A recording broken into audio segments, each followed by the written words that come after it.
Sa isang madilim at desyerto na larangan ng digmaan, isang higanteng dragon ang lumabas mula sa usok sa buong CGI na kaluwalhatian nito. Ang dragon ay nahaharap sa isang grupo ng mga tao na naririto upang hamanin ito, ngunit tinatawag silang lahat na walang isip dahil sa pangahas na isipin na maaari silang magkaroon ng pagkakataon na makipaglaban sa kanya. Ngunit ang mga tao ay determinado at hindi atras dito. Ang anino ng mundo ay kumakatawan sa pinakamasamang kalamidad na alam ng tao. Dahan-dahan itong binalot ang mundo sa isang makapal na layer ng itim na fog na imposibleng makita. Hindi namin alam kung ano ang nangyayari sa itim na fog na iyon, ngunit ang isang bagay na alam namin ay walang buhay na nilalang ang maaaring mabuhay sa lupang sinisira nito. Kaya, dahan-daang nilalamon ng fog ang Earth. Mayroon lamang isang paraan para mabuhay ang mga tao, at iyon ay sa pamamagitan ng pagsakop sa Shadow World. Ang kasalukuyang hamon sa kanila ay ang Boromir Dragon, ang huling balakid sa pagliligtas sa kanilang mundo. Umatake ang dragon ng fireball at inilunsad ito patungo sa mga tao. Ngunit habang naghahanda sila para sa impact, biglang nawala ang pagsabog habang ginagamit ng isa sa kanila ang kanyang magic. Nagulat ang dragon dito ngunit naghahanda na muli sa pag-atake. Gayunpaman, uri ni Herman ang mga pattern ng mahika sa loob ng dragon, at ginagamit ang kanyang espesyal na mahika upang i-seal ang lahat ng mga spell ng dragon. Bilang resulta, ang malaking bahagi ng opensa at depensa ng dragon ay nasil na nagpapahintulot sa iba pang partido na umatake ng buong lakas. Sinubukan muli ng dragon na atakihin sila, ngunit napigilan ito ng tank na iniwan siyang walang pagtatanggol sa mga dealers ng pinsala. At sa magkasanib na pagsisikap at pagsasama-sama ng lahat ng mahiwagang kapangyarihan na kanilang nakuha, ang swordsman ay nagawang sa wakas ay tapusin ang dragon. Isinusumpa silang lahat ng dragon sa kanyang pagtatapos, at sa wakas ay bumalik sa normal ang langit. Ang grupo ay magkakasamang nakaupo at ipinagdiriwang ang kanilang tagumpay laban sa dragon, ngunit nagtataka sila kung bakit hindi pa nila nakikita ang level cleared na mensahe na karaniwang lalabas sa ngayon. Iniisip ni Herman na maaaring tumagal lamang ito ng kaunting oras kaysa karaniwan, kaya dapat nilang hintayin ito ng kaunti mula nang mapaslang nila ang dragon. Ngunit kahit na sa kanilang tagumpay, ang mga pagkatalo na kanilang dinana sa daan upang makamit ang resultang ito ay hindi masusukat. Sa 150 milyong tao na pumunta dito upang labanan ang dragon, 6 lamang sa kanila ang nakaligtas. Ang mga tol ay mabigat, ngunit dahil sila ay sinadya upang magdiwang, ang priest ay nais na pag-usapan ang tungkol sa isang bagay na mas magaan ang loob. At narito ang isang tanawin para sa Sore Eyes, isang hero party na talagang kinikilala ang mga kontribusyon ng pangunahing karakter sa laban. Pinupuri nila si Herman dahil kung wala siya para i-seal ang magic ng dragon, hinding-hindi nila siya matatalo. Ngunit sa lahat ng kapangyarihang taglay ni Herman, itinanong nila kung bakit hindi siya kilala sa digmaan hanggang sa puntong ito. Ang sagot niya ay dahil siya ay isang karaniwang tao kaya walang nagseryoso sa kanya, nakakahiya dahil kung nakatanggap siya ng mas maraming suporta upang lumakas, tiyak na naabot niya ang mas mataas na antas. Lahat sila ay nag-uusap tungkol sa kung ano ang plano nilang gawin pagkatapos nilang makabalik sa Earth, kaya tinanong nila si Herman kung ano ang susunod niyang plano. Siguro bumalik sa Herion Academy, halimbawa. Pagkatapos tanungin ito, naalala niya ang kanyang kaibigan noong bata pa at kung paano ito nasawi sa larangan ng digmaan, ibig sabihin ay wala na siyang gustong protektahan pa. Ngunit hindi nagtagal, nagsimulang tumugtog muli ang musika ng boss, at napagtanto nilang may nangyayari pa rin sa dragon. Hindi ito makatuwiran dahil sigurado silang lahat na napaslang nila ang dragon, ngunit pagkatapos ay napagtanto ng salamangkero kung ano ang nangyayari. Ang puso ng dragon ay nag-iimbak ng hindi maisip na malaking halaga ng mana, na umiikot sa katawan. Gayunpaman, kapag nasawi na, ang puso ay titigil, at ang lahat ng mana na iyon ay wala nang mapupuntahan, ibig sabihin, ang puso ng dragon ay naging isang high-grade na nook kung saan hindi sila makakatakas. Sa isang desperadong panghuling pagtatangka na mabuhay, inihahanda nila ang lahat ng kanilang mga depensa laban sa pagsabog, ngunit sa huli, alam nila na hindi nila mahahadlangan ang isang pagsabog na ganoon kalaki. At kahit na ang magic interference power ni Herman ay walang magagawa laban sa isang bola ng purong mahiwagang enerhiya. Naghahanda silang lahat na masawi, at tumingin si Herman sa kanyang mga kamay, iniisip kung ito na nga ba ang katapusan niya. Gayunpaman, pagkatapos ng pagsabog, muli niyang binuksan ang kanyang mga mata at nagulat siya nang makitang hindi siya nasawi. Natagpuan niya ang kanyang sarili sa isang gusali at tinitingnan ang kanyang refleksyon, napagtanto na muli siyang nasa kanyang kabataan. Nakarinig siya ng palakpakan sa likod niya, at lumingon siya para makitang may talumpati sa mga bagong estudyante ng Herayan Academy. Kinilala ni Herman ang babae bilang si Profesor Bernadette, at habang nagpapatuloy siya sa talumpati, sinabi niya sa mga estudyante na hindi lahat sila ay mapapatala sa akademya, dahil 600 na estudyante lamang ang tatanggapin. Kakailanganin ng pagsubok para magpasya kung sino ang 600 na iyon, at habang inaanunsyo niya ang pagsusulit, naalala rin ito ni Herman. Ang pag-alis ng Shadow World ay nagpapatunay sa kanya na siya ay talagang nasa kanyang nakaraan. Lumayo siya sa karamihan upang subukang i-proseso ang lahat ng nangyari, ang mga taon ng labanan, ang pagkawasak na nangyari sa mundo, at ang lahat ng mga taong nasawi sa daan. Wala pang nangyari sa mga ito. Matapos kumpirmahin na wala talaga siya sa panaginip, umupo siya para pag-isipan kung ano ang ibig sabihin ng lahat ng ito, ngunit pinaalis siya sa kanyang pag-iisip ng babaeng ito na si Lauren, na siyang pangalawang estudyante na itinalaga upang tulungan si Herman sa kanyang pagsusulit. Binati siya ni Herman at kinilala siya bilang isa sa mga henyo ng akademya. Gumagamit siya ng fire magic at nangunguna sa entrance exam sa akademya. Habang iniisip ang lahat ng iyon, natigilan si Herman sa pagtitig sa kanya ng medyo matagal, dahilan upang magtanong siya kung may mali. Kaya sinabi niya na kinakabahan lang siya sa test.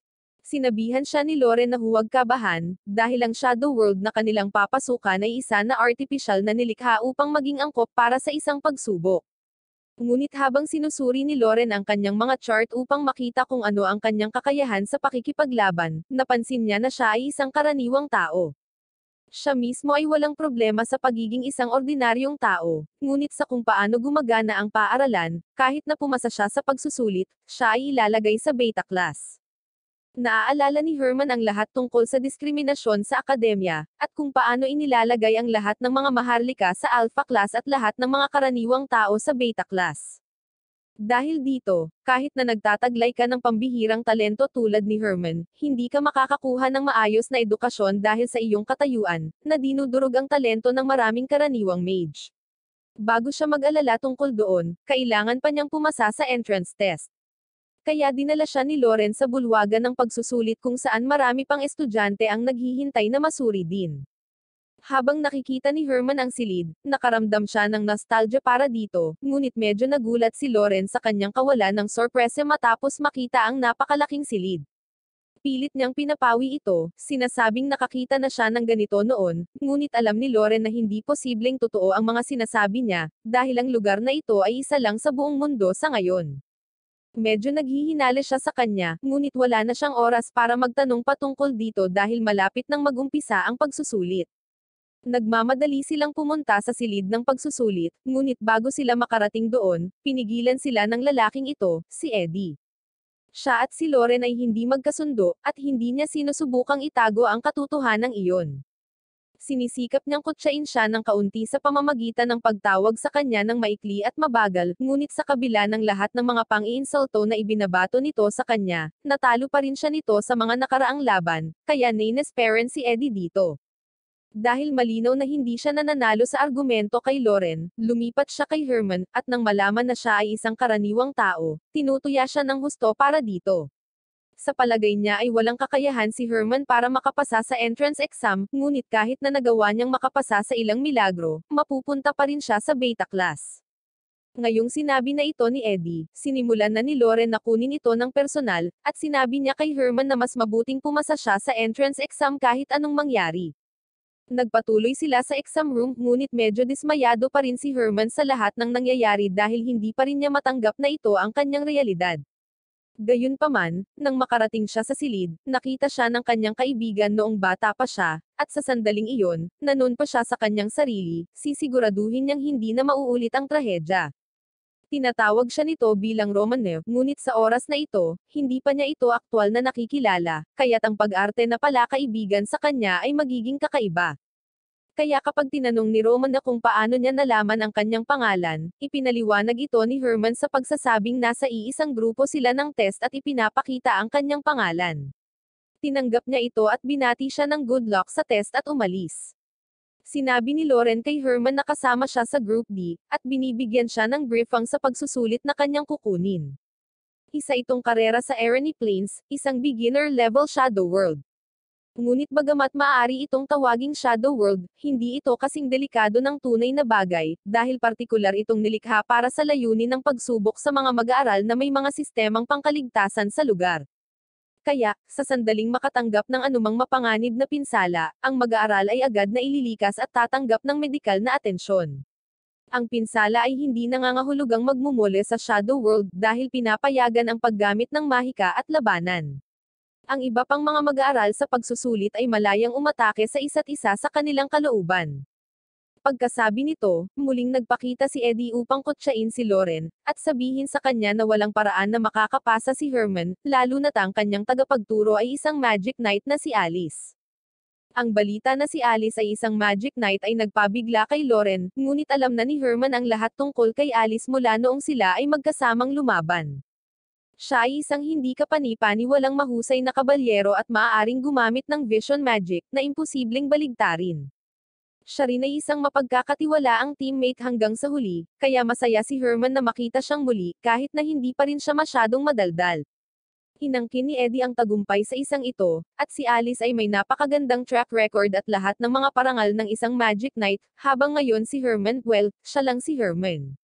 Gayunpaman, sinabi ni Lauren na pinalad lang siya sa isang napakahusay na tagapagturo, at hindi iyon nagpapatunay ng anuman tungkol sa kanyang sariling kakayahan. Ngunit binigyan niya siya ng panghuling pangungutya, at lumayo sa kanyang unang maliit na tagumpay para sa araw na iyon. Kapag siya ay nawala, si Lauren ay lumingon kay Herman at sinabi sa kanya na, sa totoo lang, ang kanyang mga pagkakataong manalo laban sa isang Magic Knight ay medyo maliit. Ngunit kahit na may mga maliliit na posibilidad na iyon, hindi siya dapat mawalan ng pag-asa at sumuko dito. Isang anunsyo ang ginawa sa mga intercom na magsisimula na ang pagsusulit para sa Group D, kaya lahat sila ay pumunta sa harap ng portal at hintayin ang pagsisimula nito. Isang huling pagtingin ni Herman kay Roman na para sa isang paalala ng kung ano ang sinusubukan niyang protektahan, at sa pagbukas ng portal, pumasok siya sa loob at na-teleport sa Shadow World. Pagdating niya sa Shadow World, ang mga patakaran ng laro ay ipinaliwanag sa lahat ng kalahok. Sila ay magkakarera sa gilid ng Shadow World upang makumplito ang pagsubok. Gayunpaman, ang unang 3 tao lamang natatawid sa finish line ang papasak kung saan ang lahat ng uri ng puwersa or panghihimasok ay pinahihintulutan, ngunit ang sinumang makatanggap ng anumang malubha na pinsala ay agad na madidisqualify sa pagsusulit. Handa na ang lahat, kaya pumili na silang lahat sa starting line. Habang nakapila, si Herman ay nasa tabi ni Alice at iniisip kung paano rin siya nakaligtas dahil nasawi din ito, kaya may pagkakataon na bumalik din siya kasama ang kanyang mga alaala sa hinaharap, ngunit hindi siya sigurado dito. Biglang tinawag ni Alice ang pangalan ni Herman, at iyon ay nagpapasabik sa kanya dahil maaaring nangangahulugan ito na talagang naaalala niya ito mula sa hinaharap. Ngunit nang tanungin kung paano niya nalaman ang kanyang pangalan, sinabi ni Alice na nakita niya ito sa display ng pagsubok ng grupo. Sinabi niya sa kanya na ang kanyang magic circle ay nasa pinakamababang ranggo, at ang kanyang mga pisikal na kakayahan ay nasa pinakamababang antas, kaya wala siyang hinaharap dito kahit na patuloy siyang magsanay. Mula sa kung paano siya nagsasalita, napagtanto ni Herman na siya ay malamang nawala sa kanyang hinaharap na mga alaala. Ipinagpatuloy ni Alice ang pagsasalita, na sinasabing napansin niyang nakatitig ito ng husto sa kanya, ngunit kung ito ay dahil sa pag-iingat nito sa kanya, kung gayon hindi niya kailangang mag-alala dahil wala itong balak na makialam sa kanyang karera dahil sa tingin niya sa kanya ay mahina. Magsisimula ang countdown sa karera, at lahat ay naghahanda na sa pagtakbo. Ngunit sa sandaling ang bilang ay umabot sa 0, si Alice ay nakakakuha ng agarang maagang pangunguna at sinusundan ng 2 pang iba, na iniiwan ang natitira sa alikabok. Si Herman at Roman na ay naiwan upang maglaro ng catch-up at tumatakbo ng magkatabi, ngunit habang tumatakbo, hindi sinasadyang natambo ni Roman na ang isang cute na nagkakagulong mga nilalang sa damuhan at namangha sa pagiging cute nito. Nagpangiti ito kay Herman dahil naaalala niya kung gaano kamahal ni Roman na ang mga cute na bagay.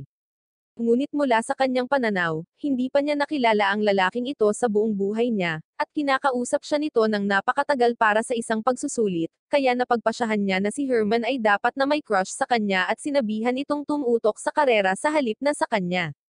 Sumasang-ayon si Herman sa kanya ngunit sinabi na sa rate na ito, pareho silang madidisqualify sa karera. Ngunit sinabi ni Roman na sa kanya na huwag siyang isama sa kanyang sarili at hindi siya madidisqualify tulad niya. Ngumiti lang si Herman at tumanggo na lalong ikinagalit ni Roman pero sobrang saya na niya para magkaroon ng paki dahil sa wakas ay makakasama niya ulit ito. Bigla niyang napansin ang isang bagay sa di kalayuan at agad niyang itinulak si Roman na palabas na bahagyang nakaiwas sa isang naglalagablab na palaso na nakatutok sa kanya. Ang umaatake ay ang huling katunggali na nagsisikap na gawing maliit ang kanyang kompetisyon upang bigyan ang kanyang sarili ng mas mahusay na pagkuha sa tagumpay. Ngunit habang nagpapaputok siya ng panibagong fire blast, humarap si Roman na gamit ang isang wind spell at pinaputukan siya nito. Ang parehong spell ay nagbanggaan, na nagkakaroon ng isang malaking ulap ng alikabok, ngunit sa pamamagitan ng alikabok na iyon, kahit na ang spell ng attacker ay nawasak, ang spell ni Roman na ay nasa kurso pa rin at tumama, na nag-aalis sa kanya mula sa pagsubok at nag-iwan lamang ng 5 kalahok. Pinasasalamatan ni Roman na si Herman sa tulong nito sa pagligtas sa kanya ngayon, ngunit sinabi niya sa pamamagitan ng pag-alis sa lalaking iyon, na ayos na ang puntos sa pagitan nila, kaya wala na siyang utang pa rito. Ngumiti lang si Herman at tumanggo ulit na ikinagalit niya ulit. Itinuro ni Herman na ang iba ay malayo pa sa kanila sa karera, kaya kailangan niyang magmadali kung gusto niyang subukang maabyutan sila. Pero sinabi ni Roman din na hindi na kailangan iyon dahil may paraan siya para harapin ang problemang iyon. Inaasahan niya na isave ito sa ilang sandali, ngunit sa kung ano ang nangyari, kailangan niyang pigilan ang mga ito, kaya ginagamit niya ang kanyang mahika upang maglunsad ng isang spell. Samantala, hinuhusgahan ng mga propesor ang mga mag-aaral sa isang hiwalay na silid, at pinag-uusapan kung gaano kahusay na mayroon silang isang Magic Knight sa Group D. Ngunit pagkatapos ay binanggit ng isa pang propesor na mayroon ding isang karaniwang tao sa grupo, si Herman, at parang hindi nila gusto ang mga karaniwang tao. Kaya agad nilang iniisip na si Herman ay hindi papasa sa pagsusulit, ngunit si Professor Bernadette ay tila mas naiintriga sa kanya. Malapit sa harapan, nangunguna pa rin si Alice sa karera at sinusundan ng 2 pa. Ang isa sa kanila ay ganap na sumuko sa lahat ng pag-asa na lumampas kay Alice, ngunit hindi bababa sa kung magpapatuloy siya sa kanyang bilis dito, magagawa niyang manatili sa nangungunang 3 at makapasa sa pagsubok. Gayunpaman, biglang, ang hangin ay nagsimulang itulak ang mga ito pabalik na pinipilit siyang itanim ang kanyang espada sa lupa upang hindi matangay nito. Inaasahan niyang makita kung paano ito nakaaapekto kay Alice, ngunit tinatangay lang niya ang hangin at nagpapatuloy sa dati niyang bilis. Nang makita ang pagsulong ni Alice, naudyukan siyang tumayo at makaligtas sa hangin, ngunit may ibang plano ang punong iyon. Ang 2 tao sa likod ni Alice ay natanggal, naiwan lamang ang 3 kalahok sa laro. 3 kalahok na lang ang natitira sa laro, lahat sila ay makakapasa kung hindi sila mag-aaway dahil walang gantimpala para sa pag-aalis ng isang tao, ngunit sino ang nagsabi na kailangang mag-apply ng low ika? Gusto ni Roman na natanggalin si Herman sa susunod dahil lang kaya niya. Sinabi ni Roman sa kanya na mas mabuting umalis siya sa pagsusulit bago siya masaktan, ngunit tinanong ni Herman kung bakit sa palagay niya ay kailangang umabot ng ganito. Ang dahilan niya ay ang pagngiti nito ay nakakaasar sa kanya. Sinabi ni Roman sa kanya na mag-drop out bago siya saktan, ngunit tumanggi ito.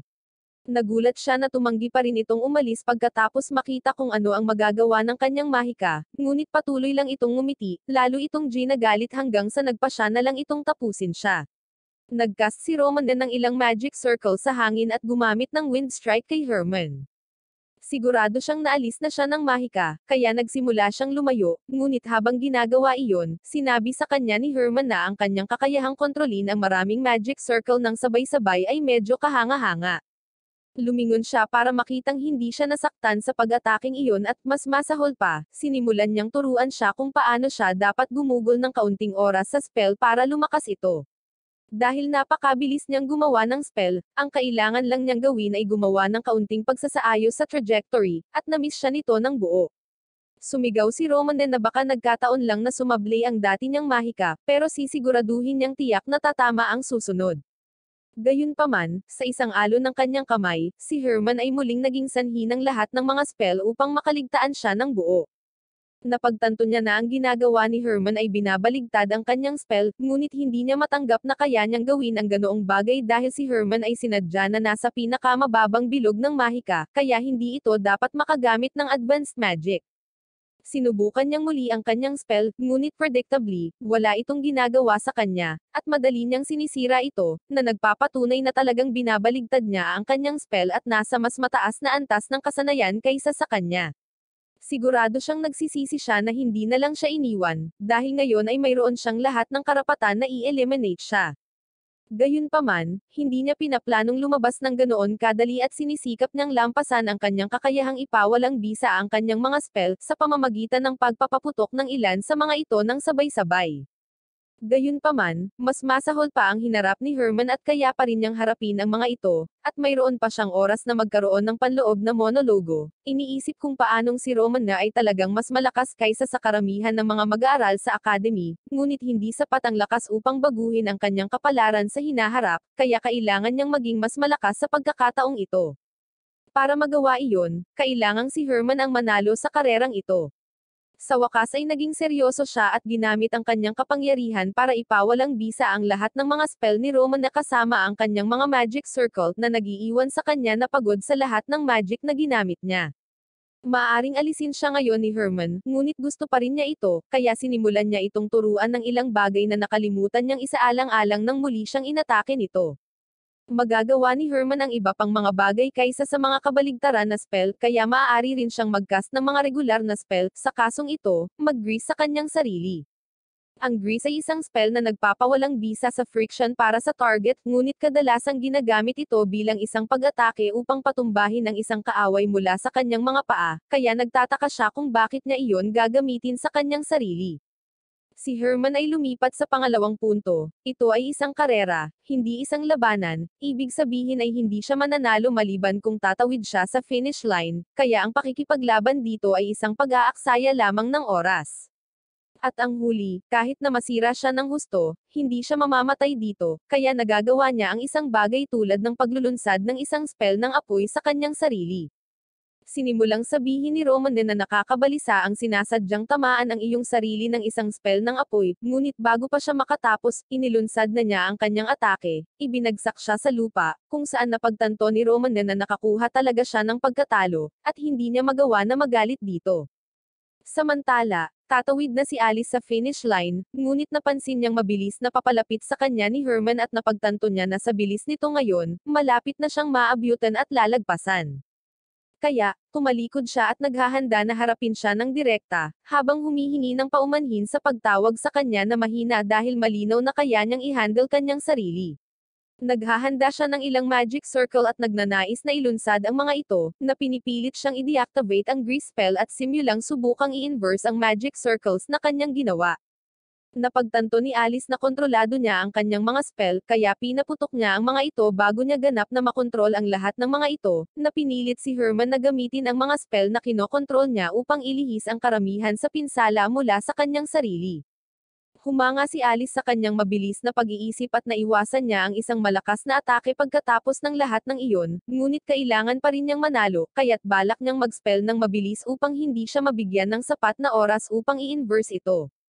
Naglunsad siya ng isang pag-atake kay Herman, ngunit muli niyang nakontrol at na-redirect ito upang sumabog sa likuran niya habang sabay-sabay na muling bumubulusok ng grease sa kanyang sarili. Pagkatapos ay ginamit niya ang puwersang iyon upang ilunsad ang kanyang sarili pasulong at patungo kay Alice, ngunit habang iniisip niyang papasok siya para sa isang pag-atake, lumampas siya, sinabihan siyang huwag masyadong mag-focus sa pagkatalo sa kanya, at tatawid muna sa finish line. Nawala sa isip ni Alice ang layunin ng laro, at dahil doon, nanalo na si Herman ngayon sa karera, at natanggap na ni Alice ang kanyang unang talo pati na rin kay Roman na sinusubukan pa ring maabot ang finish line. Matapos matipon ang lahat ng mga resulta ng mga laban, sinimulan ng mga guro ang ganap na hindi narig na mga placement sa klase. Sa ilang pagkakataon, ang lahat ng karaniwang tao ay napupunta sa beta class at ang mga maharlika sa alpha class. Nakakabalisa ang mga pangyayari. Ang mga snobby na guro ay labis na natutuwa sa kakayahang maiwasan ang mga karaniwang tao sa alpha class, ngunit ang iba pang mga guro, kabilang si Professor Bernadette, ay laban sa kumpletong paghihiwalay ng lahat ng mga karaniwang tao at maharlika. Kaya't mayroon siyang espesyal na rekomendasyon na gagawin sa konseho, dahil si Herman, bagaman siya ay isang karaniwang tao, ay nanguna sa kanyang karera habang tinatalo ang lahat ng iba pang maharlika na kandidato at maging ang kabalyero. Gusto niyang ilagay siya sa Alpha Class. Ito ay tila isang napaka-progresibong hakbang at maaring humantong sa pagbabago ng status quo, ngunit hindi kailanman maliitin ang kakayahan ng mga snobby na maharlika na mag-gatekeep, dahil si Herman ay napupunta pa rin sa beta class. Hindi siya masyadong naaabala dito dahil nasa beta class din siya noong nakaraang taon, ngunit ang talagang inaalala niya rito ay si Romanet dahil medyo nalilito siya sa kanyang mga resulta. Inilagay siya sa beta class kasama ang iba pang karaniwang tao sa isang silid-aralan na mukhang nakaligtas sa mga pagsabog. Ipinapaliwanag ng guro para sa klase na ang mga magic circle ay ang sukatan para sa kapangyarihan ng isang salamangkero. Gumuhit siya ng diagram sa pisara para ipakita ang iba't ibang antas ng magic circle.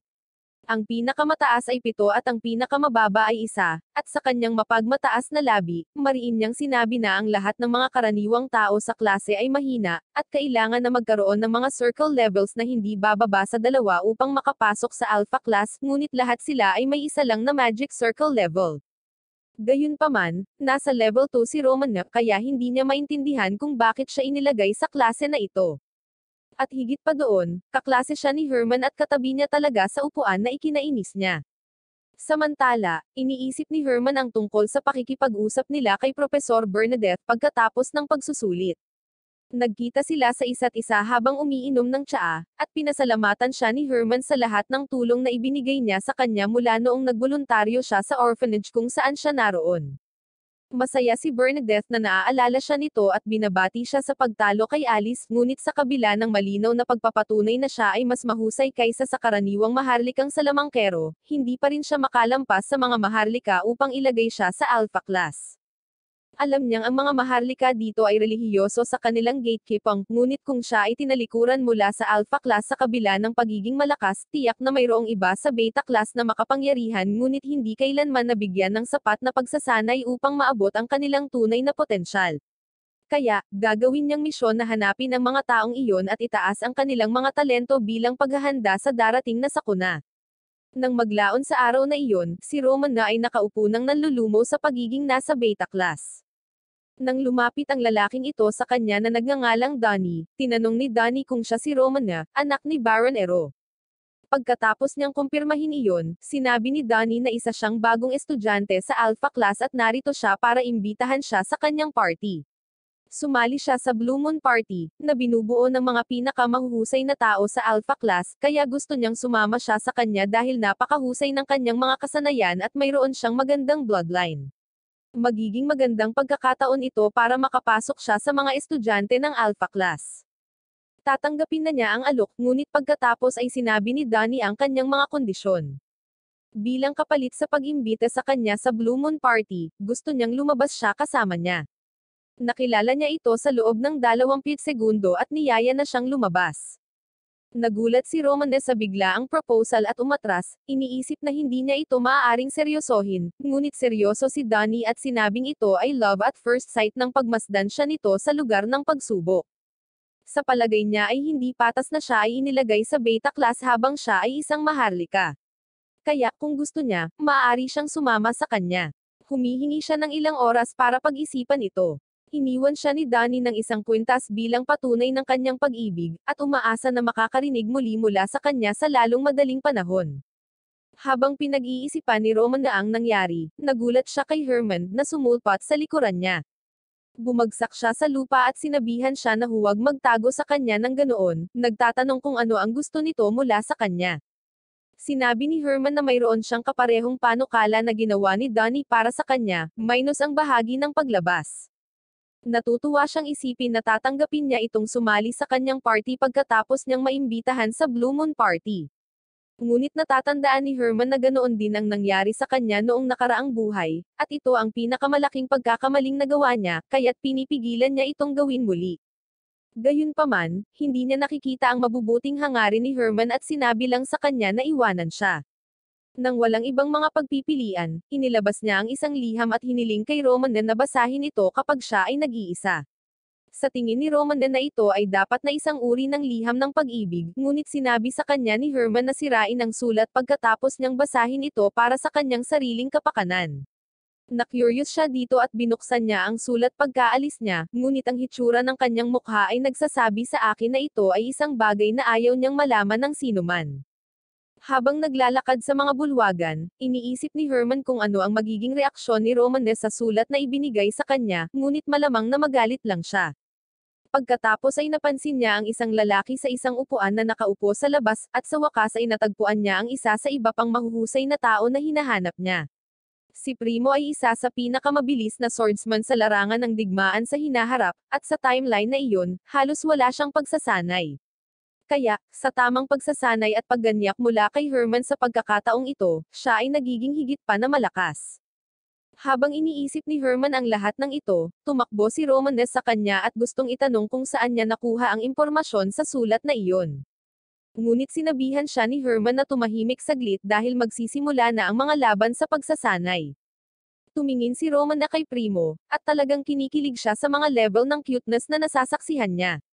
Ngunit upang maging malinaw, siya ay isang lalaki sa kabila ng lahat ng mga tagapagpahiwatig na nagsasabi ng iba. Sa pagsisimula ng mga laban sa pagsasanay, si Primo ay naglalaan ng oras sa pagpili ng isang espada at pumili ng isang malaking espada, na kasing laki niya. Ikinagulat nito ni Herman dahil sa pagkakaalala niya, hindi ginagamit ni Primo ang ganoong uri ng espada sa larangan ng digmaan. Iniisip din ni Roman na kung kakayanin ba niya ang pag-indayog sa paligid ng napakalaki at mabigat na espada, ngunit malapit na nilang makuha ang kanilang sagot. Habang malapit nang magsimula ang laban, ipinakilala ni Primo ang kanyang sarili sa Alpha Class student na si Percival, na kanyang kinakalaban. Interesado lang si Percival na talunin ang isang Beta Class student na sa tingin niya ay mas mahina kaysa sa kanya, kaya nilampasan niya ang pagpapakilala at dumiretso sa laban. Gayunpaman, sa kabila ng pagiging maliit, si Primo ay naglunsad ng pag-atake sa kanyang mga swing, at nagulat si Percival habang siya ay tinutulak pabalik ng isang Beta Class na estudyante. Hindi kakayanin ni Percival ang ganoong uri ng kahihiyan, kaya nagpapatuloy siya sa isang buong puwersang pag-atake. Gayunpaman, nananatili pa rin si Primo sa kanyang kinatatayuan at nagiging malinaw na panalo para sa laban kahit hindi siya gaanong walang karanasan sa isang ganoong espada, na muling nagpatanong kay Herman kung bakit hindi niya ginagamit ang kanyang normal na sandata. Si Primo ay nangunguna pa rin sa laban dahil sa kanyang lakas at kapangyarihan ng mag-isa, ngunit pagkatapos ng ilang pabalik-balik kasama si Percival, ang kawalan ng karanasan ni Primo sa gayong malaking espada ay sa wakas ay naabutan siya, at siya ay umindayog ng ligaw, hindi na makatama at hindi na makabawi sa kanyang balanse. Nagbibigay ito ng pagkakataon kay Percival na kontrahin at itumbo siya sa lupa, ngunit alam niyang sinuwerte lang siya. Inamin ni Primo ang pagkatalo dahil ang kanyang espada ay natanggal sa kanyang kamay, ngunit ang pagmamalaki ni Percival ay nasaktan dahil si Primo ay mas matalino kaysa sa kanya. Kaya't sinimulan niya itong suntukin, na nagudyok kay Herman na tumalon sa arena upang iligtas siya habang ang pinakawalang silbi na referee sa mundo ay nakatayo roon at walang ginagawa. Medyo malayo pa si Herman, kaya kinailangan ni Primo na kumuha ng ilang suntok bago siya nakarating at pumagitna sa kanila. Sinabihan niya si Percival na umatras dahil nanalo na siya sa laban at tinawag siyang seloso sa talento ni Primo.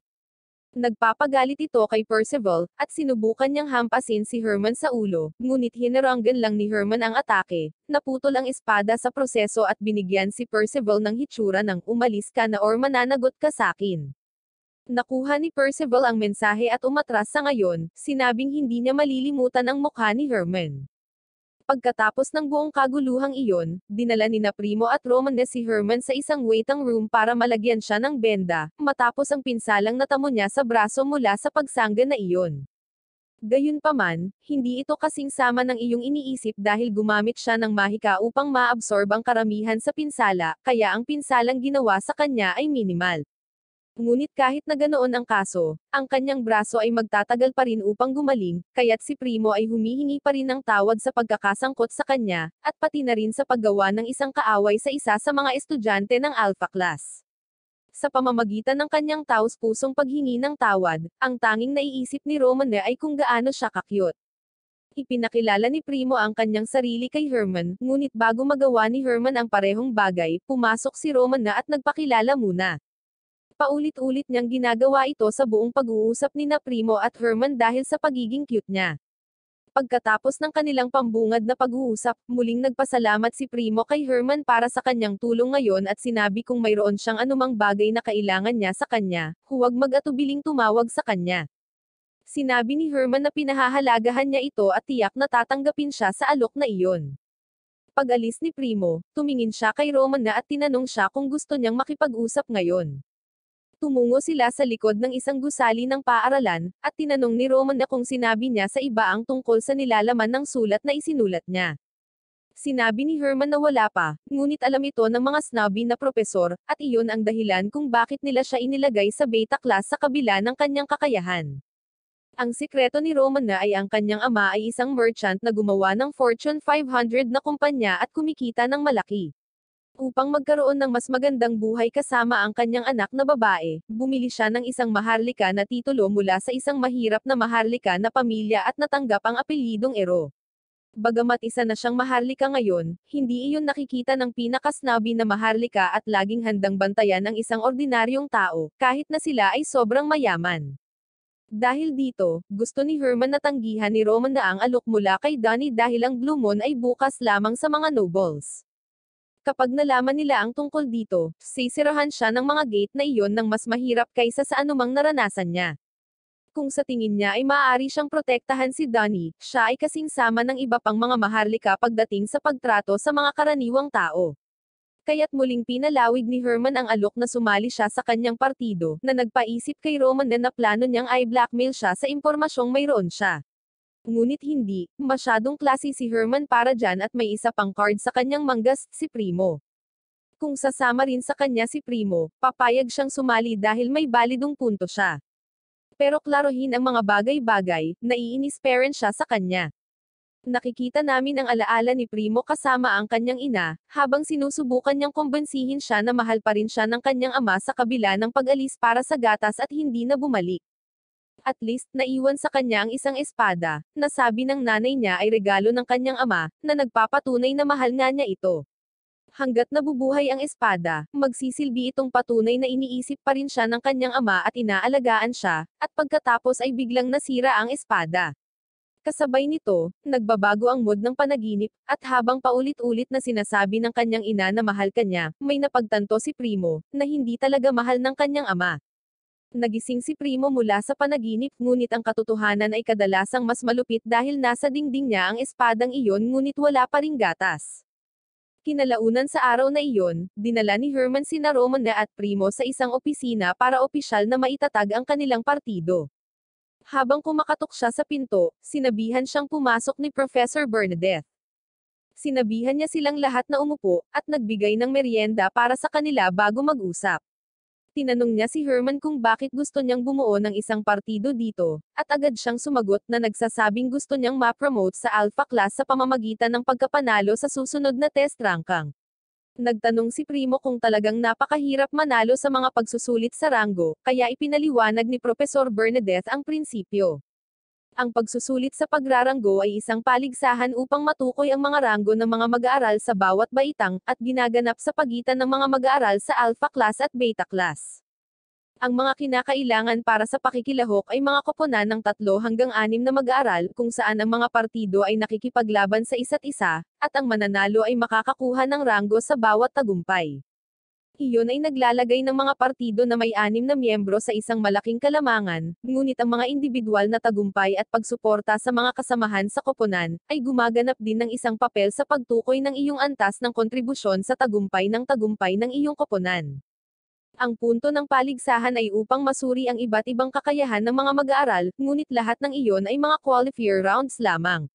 Ang mga matagumpay na kwalipikado ay magpapatuloy sa huling labanan, na magaganap sa isang shadow world. Ang mga nangungunang tao sa labanan ay binibigyan ng titulo ng mga single rankers, at bilang single rankers, ang isa ay makaka-advance mula sa beta tungo sa alpha class na siyang hinahangad ni Herman. Ngunit hindi katakataka, ang mga mahihirap na estudyante sa beta class na walang ibinigay na suporta ay nakapag-advance sa klase ng alpha ng eksaktong 0 na beses mula nang mabuo ang paaralan. Bilang karagdagan, ang lahat ng mga mag-aaral na makakapasok sa finals ay palaging mula sa alpha class, kaya ayon sa istatistika, ang kanilang mga pagkakataong manalo sa paligsahan ay napakaliit. Gayunpaman, iyon mismo ang dahilan kung bakit gustong gawin ito ni Herman, dahil sa napakaliit na pagkakataon kung mananalo sila sa torneo na may pinakamababang bilang ng mga miyembro ng partido na pinapayagan, magpapadala ito ng mensahe at patunayan sa iba pang mga propesor na nagsasabing ang mga mag-aaral sa beta class ay masyadong walang isip upang maging karapat-dapat sa pagtuturo ay mali. Sinusuportahan ni Profesor Bernadette ang kanyang plano, at sa palagay niya ay magiging maganda kung maaari silang maging single rankers dahil maaaring humantong ito sa ilang magandang pagbabago sa hindi patas na mga patakaran ng paaralan. Bumaling siya kina Romane at Primo, at ipinaalam sa kanila na ang pagbuo ng partido ay nangangailangan ng direktang kumpirmasyon ng layunin na sumali sa partido mula sa lahat ng miyembro. Kaya tinanong niya kung handa na ba silang maging bahagi ng partido ni Herman. Matapos marinig kung ano ang plano niyang gawin, halatang sumang-ayon sila at pumunta silang lahat sa training grounds. Mayroong malawak na bukas na espasyo na nagbibigay ng isang partikular na kaaya-ayang kapaligiran para sa mga tao, upang sanayin ang kanilang mga kasanayan sa espada at mahika. At pagkatapos ay ito, ang ibang lugar ay para lamang sa mga mag-aaral ng alpha, kaya naiwan sa kanila ang eksenang ito ng magulong silid. Sa ibabaw ng mga sapot ng gagamba, lumulutang na sahig, at mataas na posibilidad na makakita ng bangkay sa isang lugar dito, mayroon ding hukbo ng mga daga na tumatambay lang dito. Maaari nilang i-handle ang maraming bagay, ngunit ang mga daga ay hindi isa sa kanila. Nahimatay si Primo, at tumalon si Roman na kay Herman, nakikiusap sa kanya na huwag pilitin silang gamitin ang silid na ito. Sumasang-ayon siya na ang mga daga ay isang problema, ngunit walang anumang iba pang mga silid na magagamit nila, at si Profesor Bernadette ay kailangang personal na mahanap ang isang ito para sa kanila, kaya medyo natigil sila dito. Gayunpaman, ang mga daga ay isang tiyak na bagay na ayaw ni Romana, at hindi niya ito haharapin. Kaya sa mga bagay-bagay, sinabi sa kanya ni Herman na haharapin niya ang mga daga, ngunit ang paglilinis ay nasa kanya. Ibig sabihin, nakastock pa rin sila dito. Muling nawala ng malay si Primo, at sa oras na magising siya, nalinis na ang silid ng walang batik at si Roman na ay tila nababali sa peron. Si Primo ay talagang humihingi ng paumanhin para sa pagiging walang malay at hindi tumulong sa kanila, ngunit sinabi ni Herman na ayos lang at dapat silang lahat ay bumalik upang simulan ang pagsasanay. Ayaw talagang mag-training ni Roman na sa lahat ng pinagdaanan niya, pero kailangan kung magiging single ranker sila. Nagsisimula na siyang magsisi sa pagsali sa partido pero pumayag pa rin siya. Ang kanyang unang aralin sa pagsasanay ay kasangkot sa pagpapabuti ng kanyang katumpakan ng mahika, ngunit sinabi niyang medyo magaling na siya sa bagay na iyon at nagpatawag ng 7 magic circle na ipinapahayag na kaya niya ang lahat ng ito. Sinabi ni Herman na mahusay iyon ngunit inutusan siya na ilunsad ang lahat ng ito ng sabay-sabay at tamaan ang target na ginagawa niya, ngunit hindi ito mahusay na tumama sa target, kaya iyon ang kanyang unang target sa pagsasanay. Sa palagay niya ay imposibleng ituro ang lahat ng mga spell sa eksaktong parehong lugar, ngunit alam ni Herman na kaya niya ito dahil ang kanyang sarili sa hinaharap ay nakuha ang eksaktong gawaing iyon laban sa isang halimaw minsan. Hindi pa rin kumpiyansa si Romanes sa kakayahan niyang gawin ito, kaya pabirong sinabi ni Herman na maaari na lang siyang maging tagalinis ng silid kung ayaw niyang magsanay sa kanila. Kaya't sa wakas ay sumuko siya at pumayag na gawin ang anumang sinabi nito sa kanya para sa pagsasanay. Dito nagsisimula ang kanyang pagsasanay, sa isang puting bola, na kailangan niyang ilipat sa isa pang bilog. Sinusubukan niyang ihagis lamang ito sa una, ngunit nilinaw ni Herman na kailangan niyang gumamit ng mahika upang magawa ito. Kung hindi, wala siyang magagawa. Kailangan niyang manipulahin ang mga agos ng hangin sa paligid ng bola upang ilipat ito, na hindi dapat masyadong mahirap dahil ang wind magic ang kanyang specialty.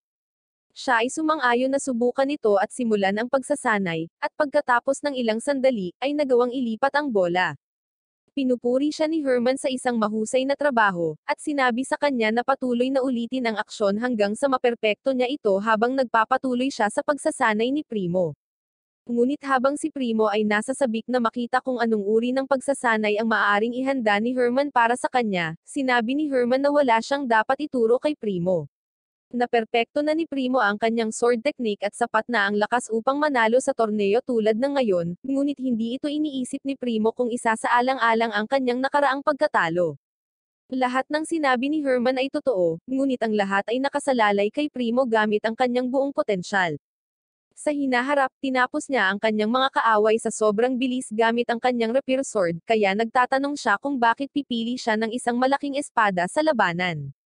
Malinaw na hindi siya sanay dito at hindi siya makagalaw ng maayos dito, kaya ang paggamit ng rapier ay magiging mas makabuluhan para sa kanyang estilo ng pakikipaglaban. Ayaw talagang pag-usapan ito ni Primo, ngunit sinabi sa kanya ni Herman na ito ay para sa ikabubuti ng koponan, kaya gusto niyang malaman. Hiniling ni Primo na makipag-usap sa kanya ng pribado. Dinala niya siya sa kanyang silid kung saan naroon ang rapier na iniwan ng kanyang ama para sa kanya. Hindi pa niya nakikita ang mukha ng kanyang ama mula noong siya ay isang maharlika at ang ina ni Primo ay isang karaniwang tao, kaya ang tanging naiwan sa kanya ng kanyang ama ay ang rapier weapon na ito. Kinikilala ni Herman ang sandata bilang ang ginamit ni Primo sa hinaharap, kaya hiniling niyang makita ito ng malapitan. Unang nalaman ni Primo ang tungkol sa espada noong siya ay 6 na taong gulang at tinanggap ito bilang tanda ng pagmamahal ng kanyang ama. Pumunta siya sa landas ng espada at walang pagod na nagsanay sa pag-asang balang araw ay makakasama niyang muli ang kanyang ama, at maging isang anak na lalaki na maaaring ipagmalaki. Gayunpaman, habang ang kanyang ina ay malapit ng masawi, sinabihan niya si Primo na huwag hanapin ang kanyang ama dahil nakatira ito sa ibang mundo sa kanya, at magdudulot lamang ng kaguluhan para sa kanya. Para sa Maharlika, isang ganap na kahihiyan ang isang anak ng isang karaniwang tao, kaya't kung sinubukan ni Primo na bisitahin ang kanyang ama, malamang na hindi siya babalik ng buhay sa pagtatangkang panatilihing tahimik ang katotohanan ng pagiging isang anak sa labas. Napagtanto ni Herman na malamang alam ng nanay ni Primo kung ano ang mangyayari kung sakaling matagpuan niya ang kanyang ama, kaya naman sinubukan niyang pigilan itong maghanap sa kanyang ama. Dumating si Primo sa akademya upang hanapin ang kanyang ama dahil ang mga maharlika mula sa iba't ibang bansa ay pumupunta rito, at umaasa siyang makahanap ng ilang mga palatandaan kung sino siya. Habang narito, pumunta siya sa isang appraiser na may hawak na espada upang subukang makakuha ng ilang mga pahiwatig mula dito, ngunit ipinaalam sa kanya ng appraiser na halos walang halaga ang espada. Nalungkot si Primo na ang espada na kanyang itinatangi bilang isang tanda ng pagmamahal ng kanyang ama sa kanya ay walang iba kundi isang pinarangalan na paperweight. Matapos ang pagtuklas na iyon, sumuko siya sa paghahanap sa kanyang ama at nanumpa na hindi na niya muling gagamitin ang espadang iyon.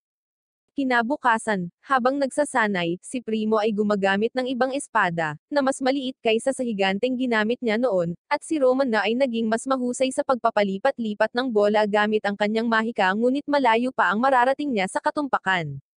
Gayunpaman, biglang may naalala si Herman at pumunta siya kay Primo para hilingin na makita muli ang rapier dahil may gusto siyang kumpirmahin, ngunit sinabi ni Primo na hindi na niya ito makikita dahil nabili na ito. Nakita namin si Herman na naglalakad sa Old Town Road na dati niyang kilala at ginugunita ang mga oras na ginugol niya dito sa nakaraang timeline. Pagkatapos ay inutusan siya ni Primo na pumunta sa isang eskinita na hindi pa niya napupuntahan noon, at dinala siya sa isang pawn shop na may palatandaan na nagsasabing, walang anumang refund, ibig sabihin ang lugar na ito ay nahuhumaling sa pera. Kung pumunta ka dito para bumili ng telepono, malamang na makakahanap ka ng pekeng iPhone 15 Pro Max. Habang nakatayo sila sa pasukan, sinabi ni Primo kay Herman na ayaw na niyang hawakan muli ang espadang iyon, ngunit alam ni Herman na ang espada ay masyadong mahalaga para sa kanya, at hindi niya hahayaang gumastos si Primo ng 1 Bitcoin sa isang sandwich. Pumasok sila sa loob, kumatok sa pinto, at sinalubong sila ng malaking itim na lalaking ito na nag-imbite sa kanila bilang mga customer. Binati sila ng may-ari ng tindahan na si Rogie at naalala niyang nakilala niya si Primo kahapon, habang hindi pa niya nakikita si Herman. Tinanong niya kung narito sila upang bumili or magbenta ng isang item, at tumugon si Herman na narito sila upang kunin ang espada na ibinente ni Primo kahapon. Ipinaalala sa kanila ni Rogie ang patakaran sa walang refund, ngunit alam iyon ni Herman at sinabing narito sila para bilhin ito. Napangiti ang lalaki at binunot ang espada. Ikinwento na sinabi niya kay Primo na ang espada ay walang halaga bilang isang espada ngunit mayroong isang bagay na hindi kapani-pani walang mahalaga tungkol dito, na ikinagulat ni Primo sa narinig. Sinabi ni Herman na isa itong tsuan, na ikinagulat ng lalaki dahil hindi niya akalaing malalaman ni Herman ang tungkol sa mga iyon. Para silang mga regalo na karaniwang ibinibigay ng mga maharlika sa mga taong mahal nila, at habang patuloy siya sa pagsasalita, napagtanto ni Primo na nagkamali siya. Bumaba si Herman sa negosyo at nagtanong kung magkano ang halaga nito, kung saan sumagot si Rogie na nagsasabing nagkakahalaga ito ng 4 pilak. Galit na galit si Primo dahil 3 pilak lang ang natanggap niya para dito, ngunit iginiit ng lalaki na binayaran niya ang espada, na walang kwenta ang bagay na ito, ngunit sa ngayon ay binibente niya ito bilang tsuan. Kaya nadaya lang si Primo, at sinabi sa kanya ng tindero na dapat kay Boss Toyo niya ito ibinenta. Alam ni Herman kung ano ang nangyayari, at binigay lang sa lalaki ang pera na hinihingi niya at binili ang espada. Nagulat ang tindero na binili ito ni Herman ng walang pag-aalinlangan, ngunit sigurado pa rin siya na hindi niya malalaman kung paano gamitin ang bagay na iyon dahil hindi rin niya kaya. Gayunpaman, pinag-aralan ito ni Herman at ibinigay kay Primo, na nag-aalangan na kunin ito, ngunit nagpasya siyang magtiwala kay Herman. Inutusan siya ni Herman na tanggalin ang kaluban ng espada, at habang ginagawa niya, nakita niya ang espada na kumikinang sa isang makinang na asol na liwanag, na nakakabigla maging kay Rogie. Ang espada ay hindi gawa sa iron or bakal, ito ay ginawa mula sa isang metal na kilala bilang banem. Ito ay mas matigas kaysa sa bakal ngunit mas magaan kaysa sa isang balahibo, at ginagamit lamang upang gawin ang pinakamahusay na mga sandata na may isip. Aalis na sila, ngunit nabalisa si Rogie na mawala sa kanya ang napakagandang espada at binyantaan silang iiwan ito dahil gusto niya itong ibalik or aatakihin sila ng kanyang bantay. Itinuturo ni Herman na ang mga bagay dito ay ibinebenta ng walang hanggan at may bayad na, kaya ibinalik niya ang kanyang salita kanina, dapat ibinente niya ito kay Boss Toyo. Inutusan ni Rogie ang kanyang bantay na bawiin ang espada mula sa kanila, at agad na inatake ng gwardya si Herman, ngunit madali niya itong naiwasan. Si Rogie ay sumigaw para sa gwardya na harapin na silang dalawa, ngunit si Primo ay pumunta sa harap ni Herman at sinabing paprotektahan niya ito. Gayunpaman, ang buong bagay na ito ay maaaring naiwasan sa pamamagitan lamang ng paghihintay hanggang sila ay nasa labas upang tingnan kung gaano kahusay ang espada. Anuman, hindi magpipigil si Primo laban sa gwardya. Ang gwardya ay sumulong upang mag-indayog kay Primo, ngunit sa isang iglap, nawala si Primo, at ang barbarian ay walang nataman kundi hangin. Habang nagpapatuloy ang laban, pinagmamasdan at iniisip ni Herman kung gaano kabagay ang espada kay Primo. Ngunit kahit na may napakabilis na bilis kung ang isa sa mga hit na iyon ay tumama, madali siyang mapapaslang nito, kaya kailangan niyang maging maingat kung paano siya umiiwas. Si Primo ay nagsimulang mag-charge ng kanyang kapangyarihan upang umatake muli, at ang barbarian ay nagsisimulang masiyahin sa laban at nagsimulang talagang nagagalak dito, na kinikilala siya bilang isang mandirigma. Iniswing niya ang kanyang espada para sa isang malakas na hampas, ngunit si Primo ay masyadong mabilis at lumipad sa likod ng barbarian habang ginagawa ang kanyang sariling mga atake. Kinikilala ng barbarian na si Primo ay mas mabilis kaysa sa kanya, at pumupunta sa isang defensive na paninindigan upang harangan ang lahat ng mga papasok na atake, ngunit kahit na may granazone ng mga welga na dumarating, ang barbarian ay nalilibang pa rin sa laban. Tumalon pabalik si Primo pagkatapos makumplito ang kanyang mga pag-atake, ngunit lahat ng mga hampas ay mga sugat lamang sa katawan ng barbarian. Kailangan niyang maghangad sa isang vital spots dahil balak niyang tapusin siya, kaya sumugod siya sa isang vital spots. Gayunpaman, sa kanyang kakulangan ng karanasan, ang barbarian ay madaling nakikita ang kanyang pag-atake. Si Primo ay sinipa pabalik sa gilid ng tindahan, nakatawa-tawang maluwang, at napaluhod. Ngunit pagkatapos ay tinawag siya ni Herman, na nagsasabing dapat siyang maniwala sa kanyang ama at sa mga intensyon niya noong ibinigay niya sa kanya ang espada. Bumangon muli si Primo at itinaas ang kanyang espada para lumaban. Hindi niya alam kung bakit ibinigay sa kanya ng kanyang ama ang espada or kung ano ang nakasulat dito, ngunit magtitiwala siya na ang kanyang ama ay naniwala sa kanya at gagawin niya ang lahat upang makamit ang tagumpay gamit ang espada na ibinigay niya sa kanya. Muli niyang sinusugod ang barbarian at inihampas sa kanya ang malaking espada, ngunit sa pagkakataong ito ay masasabi niyang isa itong bitag. Habang lumipat ang higanti sa isang suntok, nagagawa niyang makaiwas at makapunta sa likuran niya. Muli siyang sumusugod, ngunit nakita ito ng barbarian na paparating at naghahanda ng isang counterattack. Gayunpaman, sinalungat ni Primo ang counterattack at hiniwa ang espada sa kalahati at pinatalsik ang barbarian. Binati ni Herman si Primo sa isang mahusay na laban, at naghahanda silang umalis. Tumawa si Rogie at sinabing napatibay ang pinto, at ang tanging paraan para makaalis sila rito ay kung iiwan nila ang espada. Gayunpaman, pumunta si Primo sa kanyang sariling pagpipilian at pinutol lamang ang pinto. Pag-alis nila, tinanong ni Herman si Primo kung nagugutom siya para makakuha sila ng makakain sa bayan. Naglakad siya papunta sa isang meat stand, at bumili ng 2 mahabang stick ng karne para masiyahan sila ni Primo. Nagpasalamat si Primo sa kanyang biniling pagkain, ngunit sa pagtulong din sa kanya na maibalik ang kanyang espada at maniwala sa kanya. Sinabi ni Herman na natural lang sa kanya na gawin iyon dahil magkasama sila sa isang partido, at ang mga miyembro ng partido ay nagbabantay sa isa't isa. Napaluha si Primo sa mga sinabi ni Herman dahil maraming kalunos-lunos na bagay ang nangyari sa kanya bago siya nakarating dito, at naskam pa siya di nagtagal. Ngunit ngayon ay mayroon na siyang matatawag na kaibigan at maaasahan sa tuwing siya ay may problema, at iyon ay talagang nagpapasaya sa kanya. Samantala, pabalik sa training room, sa wakas ay nagawa na ni Roman na ang layunin na ipunta ang bola sa bilog gamit ang mahika, ngunit habang siya ay nagdiriwang, napagtanto niya na walang sino man ang naruroon upang i-record at i-post ito sa YouTube, kaya di niya ito maa-upload. Pagkatapos niyang magalit, bumangon siya at sinubukang gawin ang iba pang paraan ng pagsasanay na iminungkahi ni Herman at sabay-sabay siyang naglabas ng ilang magic spell, inilunsad silang lahat sa parehong lugar at nagtagumpay na makumplito ang mga ito. Ipinagmamalaki niya ang kanyang sarili, ngunit mayroon pa rin siyang dapat gawin, kaya tumungo siya sa isang cafeteria ng Alpha Class upang makatagpo si Donnie. Tumungo sila sa cafeteria, at niliber siya nito sa isang pagkain habang tinatanong niya kung nakaisip na ba siya ng sagot sa kanyang panukala. Sinabi ni Roman din na mayroon siya, ngunit maaaring hindi ito ang inaasahan niya, dahil siya ay dumating upang tanggihan ang kanyang panukala. Tinatanong ni Donnie kung ibig sabihin nito ay ayaw nitong lumabas kasama niya, at habang totoo iyon, mayroon din siyang ibang dahilan. Sumali siya sa isang partido sa Beta Class, at kahit na hindi niya ito gusto noong una, nagsisimula na siyang magsaya ngayon. Sinabi rin niya na sinabi ni Donnie na ang lahat ng mga estudyante sa Beta Class ay walang iba kundi basura, na pinaniniwalaan pa rin niya. Ngunit ibinagsak ni Roman na ang katotohanan at sinabi sa kanya na dati rin siyang karaniwang tao, at hindi ko pa nakitang nagbago ang mukha ng isang tao ng ganoon kabilis. Nilampasan niya ang lahat ng yugto at dumiretso sa pagkasuklem. Nabawi ni Donnie ang kanyang composure at sa tingin niya ay nagbibiro siya nang sabihin niya iyon, ngunit talagang seryoso siya tungkol dito.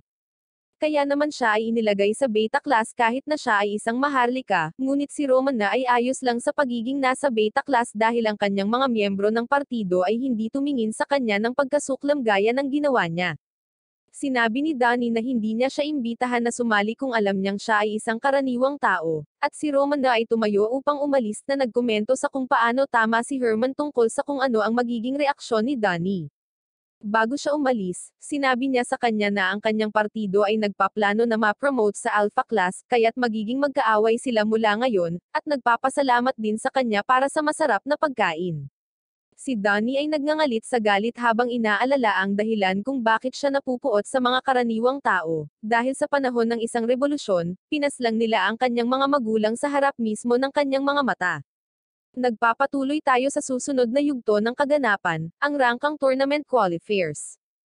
At sa nabuong koponan ni Herman, ganap nilang pinagtatagumpayan ang kompetisyon, lumilipat sa mga ranggo ng mas mabilis kaysa sa isang pag-crush sa pabahay, lumilipat mula sa 150 hanggang sa nangungunang 30 sa kanilang kahangahangang pauirang teamwork.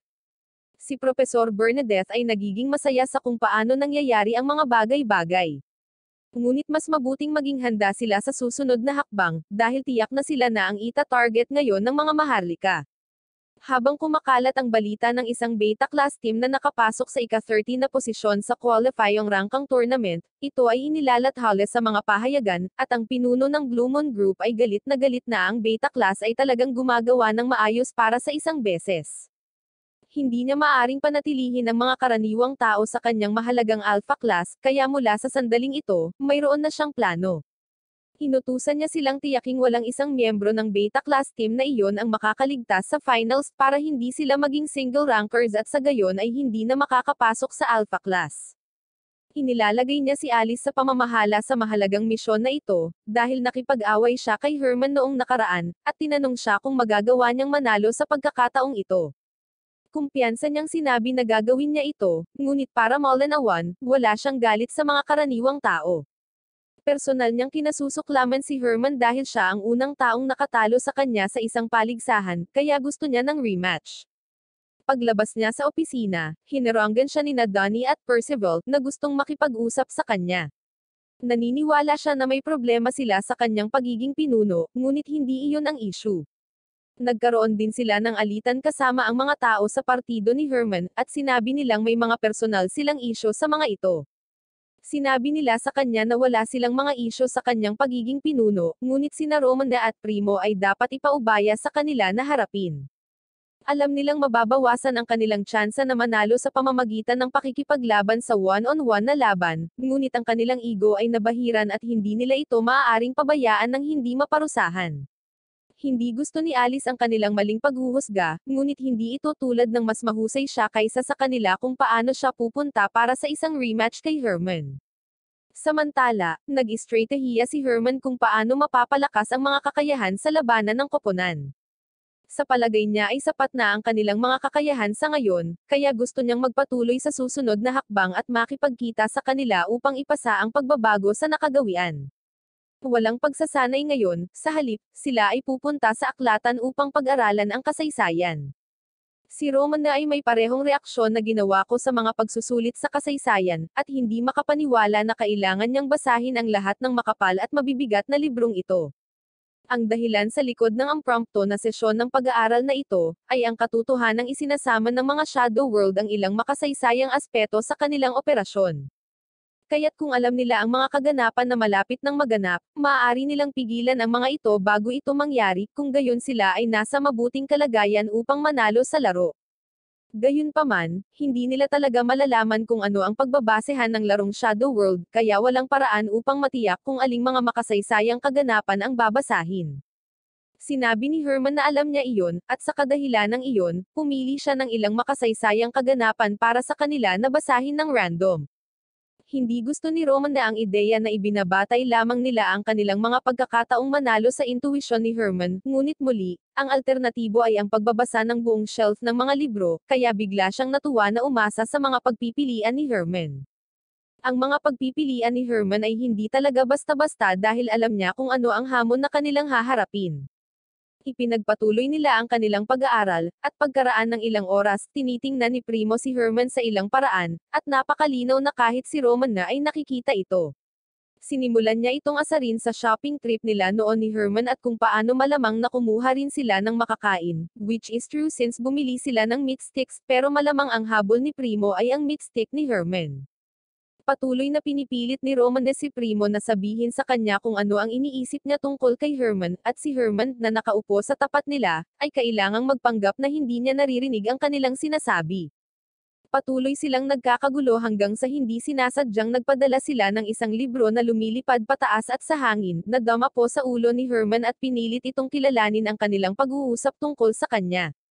Ngumiti lang siya at sinabihan silang bumalik sa pagbabasa, na sinang-ayunan nilang gawin, bahagyang natakot. Bumalik sila sa pag-aaral, ngunit ilang sandali pa, nagpakita si Alice at tumabi kay Herman.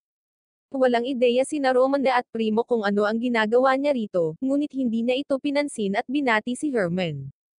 Humigit kumulang 2 buwan na ang nakalipas mula noong huli silang nag-usap, at binabati niya siya sa pagsali sa Blue Moon Party, ngunit hindi niya ito nakikita bilang anumang bagay na kapuri-puri. Sinabi ni Alice na narito siya upang mag-declare ng digmaan kay Herman, ngunit alam na niya na darating ito. Nagagalak siyang personal na hamanin ang isang taong kinikilala niya bilang isang karibal, kahit na sila ay sinadya upang maging magkaaway. Dahil mukhang naiintindihan siya nito ng husto, dumating si Alice sa punto at humingi ng paumanhin sa pagmamaliit sa kanya sa kanilang nakaraang kompetisyon, habang nangangako rin na hindi na muling gagawa ng parehong pagkakamali. Sa pagkakataong ito, sisiguraduhin niyang matatalo niya siya, at iyon mismo ang uri ng ugali na gustong makita ni Herman. Sa kanilang huling laban, itinulak niya ang kanyang sarili ng kaunti kaysa sa normal upang pukawin ang kanyang mapagkompetensyang espiritu, at himukin siya na maging mas malakas pa kaysa sa kabilang timeline, na pumukaw sa kanyang mapagkompetensyang espiritu. Sa araw ng rangkang tournament, ang stadium ay nasa pinakamataas na kapasidad, dahil ang mga tao ay sabik na panoorin ang gayong palabas sa harap ng kanilang mga mata. Nagkomento sina Primo at Roman na kung gaano kaingay sa labas, ngunit natural lang iyon kung isasaalang-alang na ito ang huling round ng isang napakahalagang kompetisyon. Sa ganoong kaso, kailangan niyang gawin ang lahat kung gusto niyang magkaroon sila ng pagkakataong manalo, pero yung iba ay parang hindi naman masyadong kinakabahan, so feeling niya confident siya na ma-achieve nila ang goal nila. Pumunta sila sa cheering crowds at tumayo sa linya bago magsimula ang laban. Habang naghihintay sila, tinitingnan ng mga miyembro ng Blue Moon si Herman at hindi nila iniisip na napakalaking bagay para sa kanila na harapin siya ng mag-isa, ngunit binalaan sila na huwag siyang i-underestimate, kaya gagawin nila ang lahat para talunin siya kaagad. Sa lalong madaling panahon pagkatapos ideklara ng tagapagbalita ng laban na ang mga manlalaro ay dapat pumunta sa kanilang posisyon habang ipinapaliwanag nito ang mga patakaran, sila ay teleport sa isang shadow world kung saan ang layunin ay upang malutas ang isang partikular na insidente, ngunit hindi nila ipaliwanag kung ano ang insidenteng iyon para panatilihing mapaghamon ang laro. Habang nagpapatuloy ang laro, pinahihintulutan ang lahat ng karahasan laban sa iba pang mga manlalaro, ito man ay pakikipaglaban, paggamit ng heavy-duty na artillery, or pag-roast ng isang tao sa Twitter para sa karagdagang emosyonal na pinsala. Gayunpaman, kung nakatanggap sila ng malubha na pinsala mula sa mga pag-atake, sila ay agad na madidisqualify at ilalabas sa Shadow World at ipapatinggan sa isang espesyalista kung kinakailangan. Ang mga taong malaki ang kontribusyon sa pag-clear sa Shadow World ay makakatanggap ng mas maraming puntos para sa kanilang mga pagsisikap, at ang nangungunang 9 na tao na may pinakamaraming puntos ay makakakuha ng titulong single rankers. Gayunpaman, sa leaderboard ngayon, si Herman at ang kanyang koponan ay nasa pinakaibaba. Kaya, kung gusto nilang magtagumpay sa pagiging single rankers, kailangan nilang i-clear ang Shadow World sa kanilang sarili or talunin ang lahat ng naririto at maging ang huling nakatayo. Ang mga gate upang simulan ang laro ay bumukas, at sila ay inutusang magtungo sa loob sa isang maayos na paraan. Gayunpaman, sa pagpasok ng koponan sa mundo, nalaman ni Herman na siya ay nahiwalay sa iba. Ang tagapagbalita ay gumagawa ng isang pahayag sa lahat ng mga kalahok, na nagpapaalam sa kanila na ang mga lokasyon kung saan sila na-teleport ay ganap na random na nabuo, kaya good luck sa kanilang lahat. Kaya ngayon ang unang order ng layunin para kay Herman ay upang mahanap ang parehong sina Primo at Romana, at pagkatapos ay kumpletuhin ang kanilang pagbuo ng koponan. Pero bago pa siya makamove forward, may ice bolt shot na umatake sa kanya. Mukhang na-teleport siya sa parehong lugar kung nasaan ang isa sa mga miyembro ng Blue Moon, kaya't susubukan niya ang kanyang makakaya na ilabas siya ng maaga sa round. Nagpaputok siya ng isa pang ice spell sa kanya, na tinututulan niya ng apoy. Pagkatapos ay umatras siya at nagsimulang mag-spell ng 2 spell ng sabay-sabay, nagpaputok ng water spell at pagkatapos ay isang spell ng yelo para i-freeze ang tubig, na nagpapadala ng daan-daang mga ice shards patungo kay Herman. Ngunit hindi pa siya tapos, dahil naglayer siya sa isang wind spell, na bumubuo ng buhawi sa paligid niya at epektibong nakagawa ng human cheese grater. Ipinagmamalaki niya ang kanyang sarili, at buong pagmamalaking sinabi na ito ang uri ng mahika na hindi kailanman magagamit ng isang karaniwang tao. Sinabi ni Herman na siya ay medyo kahanga-hanga, ngunit may isang problema lang, ang kanyang aim ay basura at ang kanyang nakakina ratio ay 0.2. Nagiging defensive siya tungkol dito, ngunit inisip ni Herman ang lahat at pinitik niya ang kanyang mga daliri, na sinisira ang kanyang spell. Naiwan siyang tulali sa katotohanang ang pinakamalakas niyang spell ay natalo ng napakadali, at dito niya napagtanto na si Herman ay mas mataas sa kanyang liga. Kinuha ni Herman ang kanyang spell at ginamit ito laban sa kanya, ngunit naninindigan pa rin siya na hinding-hindi siya matatalo ng isang karaniwang tao na katulad niya, kaya naglagay siya ng isang kalasag upang ipagtanggol ang sarili. Gayunpaman, ipinakita sa kanya ni Herman kung ano ang ibig sabihin ng magkaroon ng aim na mas mahusay kaysa sa isang paslit, at itinuro ang mga ice spike na tumama sa babae. Hindi lamang sinasaktan siya ng buong lakas ngunit pinapabalisi din siya ng kaalaman na ang mundo ay mayroon na ngayong larawan ng kanyang mukha. Kaya, isang kalaban na ang natanggal at 29 na lang ang natitira. Ang isa pa sa mga mag-aaral ay ipinadala sa isang field, at nagsimulang magreklamo tungkol sa kanyang magandang balat na nasunog sa araw dito, ngunit kahit papaano ay may mahinang simoy ng hangin. Biglang-bigla, parang hindi masyadong magaan ang simoy ng hangin habang siya ay na-atake ng isang wind blast ni Romana. Siya ay inalis sa pamamagitan ng pinsala na kanyang natatanggap, at nag-iiwan na lamang ng 27 na kalahok sa laro.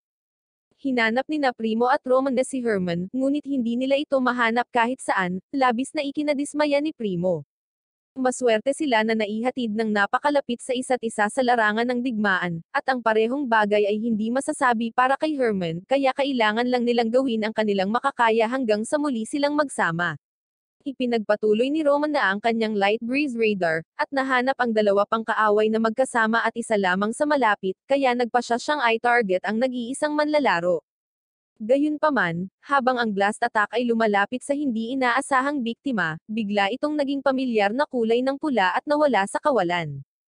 Kasabay nito, mula sa likuran, ang dalawang manlalaro na magkasama ay natagpuan sina Primo at Romanev dahil ang malawak na hanay ng mga spell ng pagtuklas ay lahat ay may downside ng pagbubunyag din ng lokasyon ng user. Nagbiro sila na marahil ay hindi nila alam ang gayong mga pangunahing kaalaman dahil sila ay mahihina, ngunit hinahamon sila ni Romanev na makita kung sino ang tunay na mahina sa kanila. Sa tingin nila ay mas malakas sila dahil lang sa beta class ang kanilang mga kalaban, ngunit iniisip ni Roman na kung saan sila kumukuha ng ganoong kumpiyansa. Ngunit bago magsimula ang lalaki sa kanyang monologue kung paano siya nakahihigit sa kanila sa lahat ng paraan, sinamantala ni Primo ang pagkakataon na gumawa ng sneak attack habang ang kanyang depensa ay nakababa. Ngunit naharangan ito dahil ang lalaki ay talagang malakas. Napaatras si Primo at muling nakipagtagpo kay Roman na habang tinanong ng salamangkero ang swordsman kung ayos lang siya. Kaya ipinaalam niya sa kanya na ayos lang siya, at ito ay nangangailangan ng higit pa sa isang bagay tulad ng isang mahinang beta na mag-aaral upang mapigil siya. Nagalit siya at handa nang umatake kay Romanev, ngunit nagpakita si Primo sa kanyang likuran, na nagsasabi sa kanya na hindi magandang hayaan ang kanyang sarili na magambala sa gitna ng isang away. Ngunit nang humarap siya kay Primo, naalala niya na naroon pa rin si Romanev. Long story short, natalo siya sa laban. Kung umatake siya kaagad kay Romanev, baka natapos pa niya ito.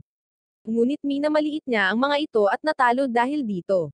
Ang katotohanan na ang lahat ng mga alpha na mag-aaral ay mayabang ay talagang gumagana sa kanilang pabor. Kaya umaasa sila na ang alpha class ay nananatiling kasing simple ng pag-iisip nila hanggang sa puntong ito. Nang sa wakas ay natapos na ang labanan, sinigawan niya si Herman na ipakita ang kanyang sarili dahil alam niyang pinapanood niya silang lumalaban sa buong oras na ito. Humihingi si Herman ng tawad pero masyado lang siyang nahumaling sa panonood sa kanila. Pinupuri niya sina Roman at Primo para sa kanilang mahusay na kasanayan, tinapik si Primo sa ulo bilang isang gantimpala. Naghihintay siya kung kailangan nila ng tulong para makasali siya at magsagawa ng coordinated attack ngunit tila hindi na siya kailangan. Binalika ni Roman na ang nangyari sa kanyang spell kanina at kahit na akala niya ay lumalakas na siya, nagawa pa rin ni Herman na i-inverse agad ang kanyang spell na nagpapakitang malaki pa rin ang agwat sa pagitan ng kanilang mga kakayahan kahit na nasa iisang team sila. Naiinis pa rin sa kanya kung paanong napakalakas ni Herman kumpara sa kanya. Ngunit habang siya ay nawawala sa pag-iisip, tinanggap ni Herman ang kanyang katahimikan na nangangahulugan na gusto rin niya ang tapik sa ulo, kaya't masaya siyang nag-oobliga. Ngunit pagkatapos na mapagtanto kung ano ang nangyayari, si Roman na ay talagang napahiya dito at tumalikod, sinabi kay Herman na huwag nang hawakan ang kanyang ulo muli, pero ngumiti lang si Hernan bilang tugon. Anyway, hindi pa tapos ang kanilang mga pagsubok dahil malapit nang magkabisa ang tema nitong Shadow World. Sa ibang lugar sa kagubatan, ang isang mag-aaral ay inalis ng isang alpha class na pangkat ngunit tiniyak sa kanya ng pinuno na hindi siya nagtataglay ng personal na sama ng loob laban sa lalaki. Malas lang nakasama siya sa isang kalabang team sa kanila. Narinig ni Herman at ng iba pa ang anunsyo na ang isa pang estudyante ay tinanggal, ngunit mayroon silang mas mahalagang bagay na dapat isipin. Kaya't patuloy na ipinapaliwanag ni Herman ang kanilang mga layunin para sa pagraranggo mula sa kompetisyong ito. Ang isang paraan upang gawin ito ay ang talunin ang Shadow World ng buo, ngunit bilang kahalili, maaari rin silang malagay sa nangungunang siyam ng kaganapan upang ma-rank up. Tinanong ni Roman na kung may pagkakataon ba silang i-clear ang Shadow World ngunit tumawa si Herman na nagsasabing wala silang pagkakataon na gawin ito ngayon. Ang lahat ng mga alpha class na mag-aaral ay sasamahan sila sa sandaling na pagtanto nilang sinusubukan nilang i-clear ang Shadow World. Ang kanilang tanging shot sa pagraranggo ay ang manatili sa top 9 sa pagtatapos ng event. At hanggat hindi nila ginagawa ang kanilang sarili na isang malinaw na target para sa iba, ang pangkat ng alpha class ay dapat na hindi maiiwasang alisin ang kanilang sarili. Sa ngayon, may 80 naman lalaro ang natitira sa Shadow World. Kaya't kung siyam pa ang matatanggal, makakamit na nila ang kanilang layunin para sa laro. Ngunit ito ay mas madaling sabihin kaysa gawin. Gayunpaman, kumpiyansa si Primo na kahit papaano ay kakayanin nila ito. Biglang umulan ng malakas, at napilitan silang tumakbo para hindi mabasa. Pansamantala, mukhang hindi magiging malinaw ang panahon sa lalong madaling panahon. Kaya parang ma-stuck sila dito sandali. Habang nakatayo sila sa ilalim ng puno, iniisip ni Roman na kung paano naging malaking tulong sa kanya si Herman. Kung siya ay nag-iisa, walang paraan na maiisip niya na mapabilang siya sa nangungunang siyam na Alpha Class. At kung sumama siya kay Donnie noong una niya itong inimbitahan, malalaman na niya ang pagiging commoner nito. At kung isinasaalang-alang ang kanyang reaksyon nang siya mismo ang nagsabi sa kanya tungkol dito, masaya siya na nakinig siya kay Herman. Kung hindi, sino ang nakakaalam kung ano ang maaaring nangyari sa kanya? At parang naramdaman kung ano ang iniisip niya, ipinatong ni Herman ang kanyang kamay sa kanilang mga ulo at siniguro na pareho silang malakas na nagpapatibay kay Roman na. Pero ipinaalala niya kay Herman na ayaw niya ng headpats, at ayaw pa rin niya sa mukha ni Herman. Si Primo, sa kabilang banda, ay gusto ang mga headpats. Nagsisimulang tumunog ang tore ng orasan, na nagpapahiwatig ng simula ng kapahamakan ng Shadow World na ito. Mula sa pag-aaral na ipinagawa niya sa kanila, alam nilang ang lugar na ito ay ang dating clock tower, at ang tore mismo ay isang high-level magic device na gumagawa ng mga halimaw sa mga regular na pagitan. Bahagi ito ng survival quest ng Shadow World, at ang mga marangal na propesor ay sigurado na ang beta class ay aalisin sa susunod na yugtong ito. Sa di kalayuan, narinig ni Herman at ng kanyang partido ang isang sigaw na nagmumula sa malayo, at alam na niya ang ibig sabihin nito. Binalaan niya sina Primo at Roman din na mag-ingat habang may paparating na kakilakilabot. Sina Primo, Roman at Herman ay mayroon pa ring trauma mula sa mga daga na kinailangan nilang harapin, ngunit sa pagkakataong ito kahit si Herman ay masyadong natatakot na harapin sila at sinabihan ang iba na tumakbo kung ayaw nilang maging pagkain ng daga. Tumakbo sila sa isang troso at napilitang tumalon dito, ngunit habang madali itong naalis ni na Primo at Herman, napahiga si Roman na sa kanyang mukha at kailangang tulungang tumayo. Papalapit na ang mga daga, ngunit ang tanging paraan upang talunin ito ay ang tapusin ang pagbabanta at utos, ngunit ito ay pinangangalagaan ng libu-libong maliliit na daga kaya halos imposible ang pagbagsak nito habang nasa loob ito. Gayunpaman, alam ni Herman ang isang paraan upang mailabas ang bagay na iyon at kinagat ang kanyang daliri. Gumagamit siya ng patak sa kanyang dugo bilang decoy. Naamoy ng daga ang masarap na dugo ng tao at tumatalon palabas ng kawan para matikman ito. Ngunit ito ay pinatalsik sa ere ni Roman na. Sa halip na idoble-taping ang bagay, nagdiwang si Roman din ng medyo maaga nang magkamalay ang daga at bumalik sa kanyang kawan.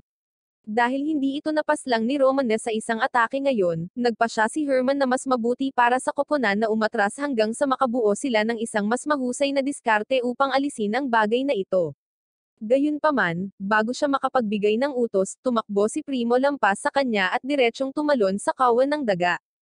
Walang sino man sa mundo ang maaaring kumbensihin ako na gawin ang isang bagay na ito, ngunit pumasok si Primo at nilamon ng mga daga.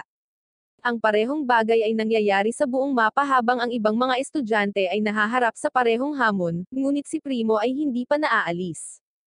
Pinalibutan siya ng mga daga, ngunit habang nandoon, nakatutok siya sa presensya ng commander na daga. At habang si Herman ay galit na sinusubukang iligtas siya mula sa kawan ng daga, tumalon siya palabas na natalo ito. Natutuwa si Herman na makitang ayos na si Primo, ngunit ang ginawa niya ay labis na nagpapagod sa kanya, kaya't pinapahinga nila ito saglit.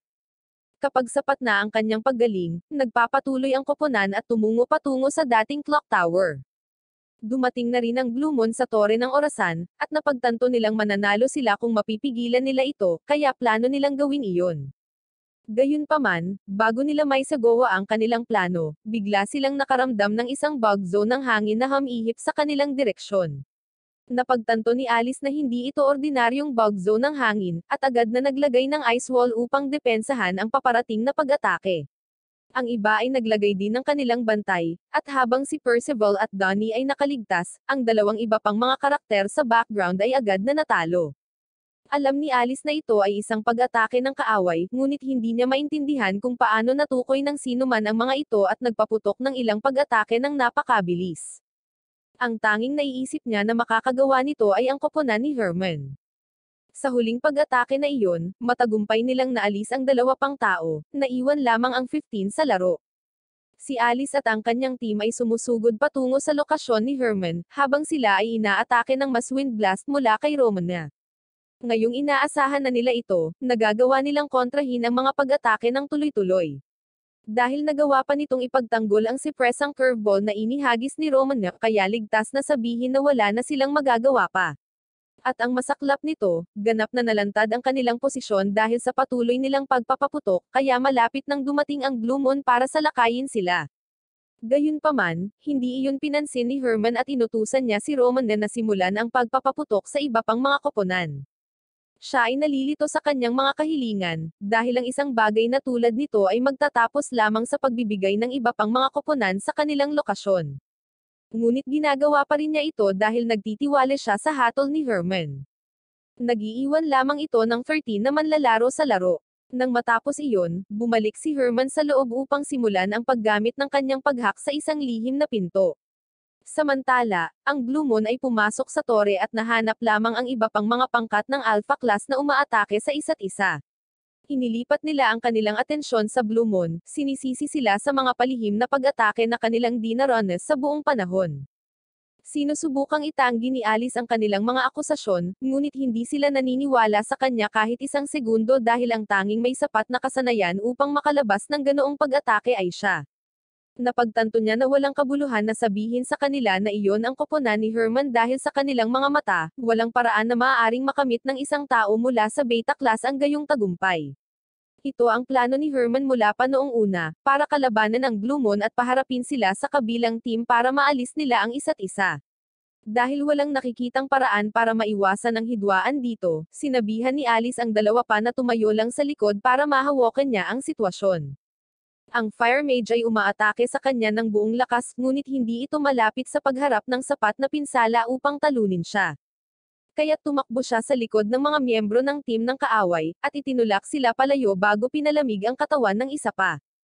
Ang Fire Mage ay tumatawag sa Line 3 team para tulungan siya ng kaunti dahil kung hindi nila matatalo si Alice dito, hindi sila mananalo sa tournament na ito. Ang dalawang partido ay nakikipagtulungan laban kay Alice, ngunit kahit na may kalamangan ang kanilang mga miyembro, ang mga posibilidad ay malaki ang pabor sa kanya. Nagpapatuloy ang laban habang nakikinig si Herman at ang iba pa mula sa floor sa itaas. Ngunit habang ang iba pang dalawang partido ay natahimik at ang labanan ay tila tapos na, napagtanto ni Herman na ang kanyang plano ay hindi gumana. Umakyat si Alice at ang kanyang team sa hagdan para harapin ang team ni Herman, at pinuri siya sa kanyang pinag-isipang plano. Ngunit sa kasamaang palad para sa kanya, naisip ni Alice na umaasa siyang makuha ang mga Alpha Class na mag-aaral na makipagkaibigan sa kanilang sarili upang ang kompetisyon ay mabawasan. Ngunit sa halip, trinap niya lang silang lahat sa isang ice spell upang maiwasang maalis ang mga ito. Bahagya siyang nagalit na iyon ang naisip ni Herman para manalo dahil gusto niyang makipag-rematch sa kanya. Kaya't wala siyang binigay na matatakbuhan at naghagis ng dalawang haligi ng yelo upang siya ay mag-isa na makipaglaban sa kanya, iniwan sina Primo at Roman kasama sina Donnie at Persal. Nang wala na ang kanilang mga pinuno, agad na sinugod ni Percival si Primo, at tinitigan ni Donnie si Roman habang naghahanda ang dalawa na ayusin ang kanilang mga alitan sa susunod na palapag. Nakahandusay si Herman sa sahig, ngunit lumapit si Alice sa kanya na alam niyang hindi sapat ang ginawa niya para tapusin siya. Sumuko si Herman sa pag-iinarte at binato siya ng Stone Magic, pinipilit siyang kontrahin ito gamit ang kanyang Ice Magic. Ngunit iyon ay nagbigay sa kanya ng sapat na oras upang makabangon muli at magsimulang maghak. Ngunit sa loob nito, tila bumibili lang siya ng oras para sa isang bagay sa ibaba. Si Percival ay nakikipag-away kay Primo at nagpapatuloy tungkol sa kanyang sama ng loob laban sa kanya, ngunit si Primo ay hindi pumunta dito upang makipag-usap. Siya ay dumating upang igiit ang pangingibabaw, at iyon mismo ang kanyang ginagawa. Dahil si Percival ay hindi man lang makapaglagay ng isang daliri sa kanya ngayong mayroon na siya ng kanyang perpektong espada, napagtanto ni Percival na siya ay lubhang nahihigitan sa kakayahan sa pakikipaglaban. Ngunit hindi niya maintindihan kung paano naging malakas si Primo mula noong huling beses na nakalaban niya ito. Maaari siyang gumamit ng ilang backup mula kay Donnie sa ngayon, ngunit kasalukuyang abala si Donnie sa paghaharap kay Roman. Bilang isang salamangkero, siya ay nagkaroon ng isang malaking kawalan laban kay Donnie sa malapit na labanan, kaya kailangan niyang humanap ng ibang paraan upang makuha ang kalamangan sa kanya. Sa kabutihang palad, ang resulta ng pag-aaway nina Herman at Alice ay nagdudulot ng hamog na ulap sa silid, at sabay-sabay na nagbibigay sa kanya ng kalamangan na kailangan niya laban kay Donnie. Ang kanyang paningin ay natatakpan ng hamog, gayunpaman, ibinibigay sa kanya ng radar ni Roman na ang lahat ng impormasyong maaaring kailanganin niya tungkol sa lokasyon ng kanyang kalaban, at nagagawa niyang atakihin siya sa kabila ng hamog na ulap. Napagtanto ni Donnie na siya ay mahihirapan sa laban, at kailangang gumawa ng isang bagay tungkol dito, kaya naglagay siya ng isang artifact na nagiging sanhi ng pag-alis ng fog. Kinikilala ito ni Roman na bilang ang orihinal na ibinigay niya sa kanya bilang regalo, ngunit ngayon ay sinabi niya na ito ay masyadong mabuti para sa kanya dahil siya ay isang karaniwang tao. Si Roman na ay naiinis at napapagod sa lahat ng pangkaraniwang bagay na ito na sinasabi niya, at paulit-ulit na binabanggit. Nawalan ng ilang composure si Donnie, nang magsimula siyang magsalita na ang mga nobles ay higit na mataas sa mga comrades sa lahat ng paraan, sa klase at lakas at talento, kaya't maaari rin silang maging dalawang magkaibang species. Sa puntong ito, napagtanto niya na walang kahit anong usapan ang makakarating kay Donnie dahil siya ay balisa at ang pinakamasamang uri din, isang balisa na tao na may magic ring. Ginagamit niya ang singsing para gumawa ng apoy sa paligid ni Roman. Habang siya ay umiiwas sa una, siya ay napasabog kaagad pagkatapos. Tumakbo si Primo para tingnan siya, at halos okay na siya dahil nagawa niyang harangan ang karamihan ng pagsabog, ngunit wala pa ubos na ang kanyang mana. Kaya, hiniling niya kay Primo na pumalit habang nagpapagaling siya. Gayunpaman, hindi pa tapos si Donnie at ipinagpatuloy ang kanyang pagsugod sa pamamagitan ng paggamit ng mahika upang bitagin si Primo sa isang bato, habang tinatangka niyang tapusin muli si Roman. Ngunit bago niya magawa iyon, nakawala si Primo at humarang sa kanya, hinampad siya at naging sanhi ng kanyang pag-urong. Sinisigawan ni Percival si Donnie dahil sa pakikipaglaban niya kay Primo dahil siya ang may alitan sa kanya, ngunit isang tingin sa mga mata ni Donnie at Percival ay masasabing nawala na sa sarili si Donnie. Nakatuon lamang si Donnie sa paghiwa kay Roman na gamit ang kanyang espada, na siyang dahilan kung bakit siya naka-open upang atakihin ni Primo. At habang siya ay maaaring maging isang matigas na kalaban, iniisip ni Primo na maaari niyang pagsamantalahan ang layunin niyang iyon na nag-iisang isip. Sinuri ni Roman na ang sitwasyon at naisip na walang paraan na maharap niya si Donnie habang ang kanyang mahika ay ubos na, at sa kanyang kasalukuyang estado, siya ay magiging balakid lamang kay Primo. Kaya, hiniling niya sa kanya na iwanan siya upang harapin si Donnie ng mag-isa. Nakikinig si Primo sa kanya at sinabing, naiintindihan niya na gumawa siya ng desisyon, ngunit ay overrule niya ito sa bilang na ito ay isang masamang desisyon. Sinabi niyang mapapasubok siya ng husto kung haharapin niya si Donnie kahit isang minuto lang, kaya hindi aalis si Primo hanggang sa matapos ang laban. Sa itaas na palapag, muling hinarap ni Herman si Alice sa isang labanan, na inihagis ang unang spell. Gayunpaman, madaling nahak iyon ni Herman at ginagawa itong walang bisa. Gumagamit si Alice ng isang mobility spell upang subukan at isara ang distansya, ngunit sa isang pagpitik ng kanyang mga daliri, binabaligtad at sinisira ito ni Herman. Mukhang hindi gumagana ang anumang ibinabato nito sa kanya, ngunit nagagawa pa rin itong gumamit ng mga spells laban sa kanya at nahuli siya ng walang bantay sa pamamagitan ng apoy na buhawi. Gayunpaman, si Alice ay hindi isang side character, kaya't higit pa riyan ang kailangan para mapabagsak siya. Hindi niya maintindihan kung bakit siya nahihirapan sa pakikipaglaban kay Herman. Siya ay mas malakas, mas mabilis, at may mas maraming mana kaysa sa kanya, ngunit hindi siya makatama ng isang tiyak na atake at hindi lumalamang sa laban na ito. Kung mayroong anumang bagay na kulang sa kanya, ito ay dapat na aktwal na karanasan sa labanan, dahil si Herman ay tila may isang buong pulutong niyan. Si Alice ay sobrang naiinis na kaya niyang humarap ng malapitang labanan sa kabila ng pagiging isang salamangkero.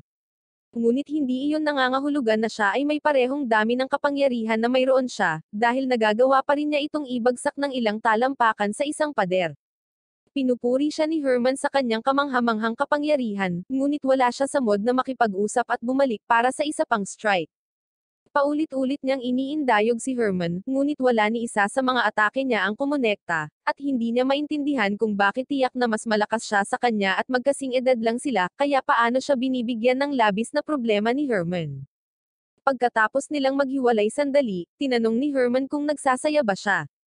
Sa nakaraang timeline, lagi siyang may bored na ekspresyon sa mukha dahil wala siyang kalaban na tunay na nagtulak sa kanya para maging pinakamahusay siya. Bagamat hindi niya inaamin na nagsasaya, sinabi ni Alice na gusto niyang talunin si Herman, kaya't gagamitin niya ang lahat ng mayroon siya sa kanyang arsenal. Tapos na siyang maglaro at ginagamit ang kanyang trump card, ang pagpapalawak ng domain na Frozen Throne. Ito ang vision magic na sikat si Alice, at kahit si Herman ay hindi matagumpay na 9 verse ito.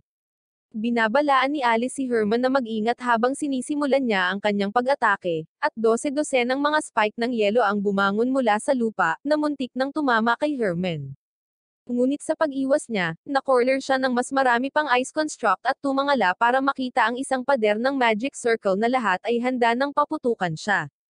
Si Alice ay nagsimulang magpaputok ng mga magic spell, at si Herman ay nagsimulang mag-invert upang kontrahin ang mga ito. Ang Frozen Throne ay may epekto ng pagpayag kay Alice na gamitin ang kanyang magic ng walang limitasyon sa loob ng kanyang hadlang. Kaya, habang sinisira ni Herman ang kanyang mga magic circle, agad niyang nagagawang baguhin ang mga ito at ipagpatuloy ang pagsalakay sa kanya.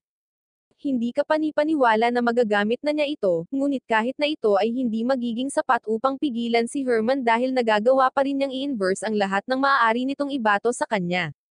Lalong nadidismaya si Alice sa segundong ito, at ngayon ang mga magic circle na ginamit niya sa pag-atake ay nawawasak ng mas mabilis kaysa sa magagawa.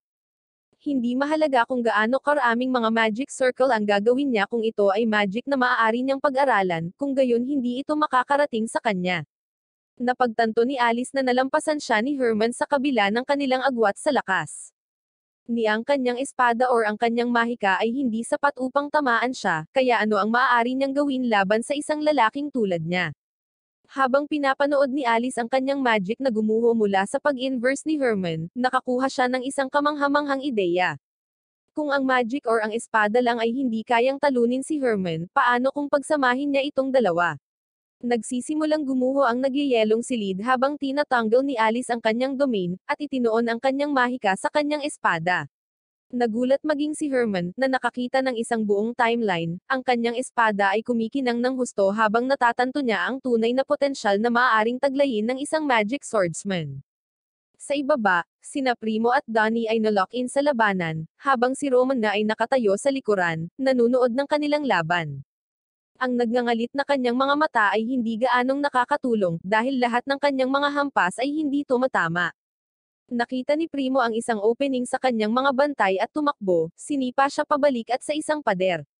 Masasabi ni Primo na malakas si Donnie, at hindi siya magkakaroon ng garantiya na matatalo siya kung siya ay nasa isang malinaw na estado ng pag-iisip. Ngunit kailangan nilang tapusin siya dito, bago hindi maiwasang sumali ni Percival sa labanan. Sa kasamaang palad, ang huling hit na iyon ang nagpatalsik ng pagkabalisa kay Donnie, kaya't napagtanto niya na siya ay umaarte sa lahat ng oras na ito at hiniling kay Percival na tulungan siya. Sa sandaling iyon, napagtanto ni Primo na malapit na siyang matalo. Kinuha ni Percival ang kanyang espada at dumiretso kay Primo na may apoy sa kanyang mga mata. Tumalon siya sa himpapawid, habang si Primo ay naghahanda upang dumpensa laban sa isang welga, ngunit sa halip na makalapit, inihagis lang ni Percival ang kanyang espada kay Primo. Si Primo ay hindi natarante dito at madaling pinalihis ang lumilipad na espada, ngunit hindi niya napansin na si Donnie ay sumugsob sa likuran nila sa buong kaguluhang iyon mula kay Percival. Ngunit nang tatalikod na sana si Primo para harapin si Donnie, sinalo ni Percival ang kanyang espada at pumasok mula sa ibang direksyon upang isagawa ang pinaka-coordinated na pag-atake na nagawa nila.